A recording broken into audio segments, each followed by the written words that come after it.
Well, the main standout idea that I got today is really how there is a major push for cyber professionals to help out in the military, in the overall cyber defense posture of the country.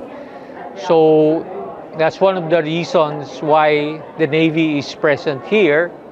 And apart from our mere presence and attendance, we are also considering interest from participants to join the Navy Reserve.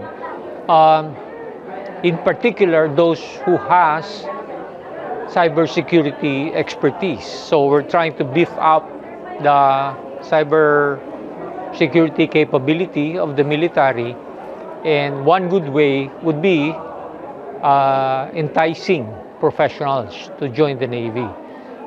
Other than that, the other important factors would be updates on the technologies that were presented, and those were good as far as new learnings for us are concerned, and the openness of industry to help out, especially the military and the overall cyber defense of the country.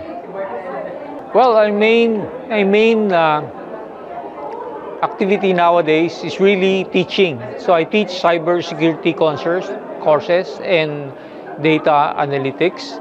But within the military circles, I am being tapped to provide more subject matter expertise in the same field. So cybersecurity, in particular, the combination of AI within the drone warfare scenario within the Philippine Navy. As it is, I'm developing paper presentations in that field and hope that we learn from that and also develop self-reliance in developing local acquisitions or inventions in the field. Well, as a whole, the citizenry should actually be aware of cybersecurity in everyday life.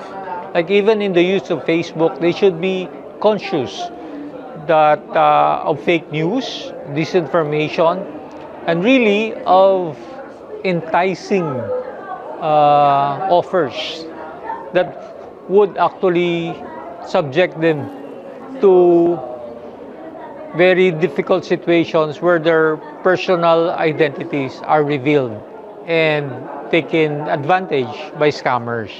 So with that, I think there's more that we have to do in terms of education and training, not just within the military, but also offering it to the public as well.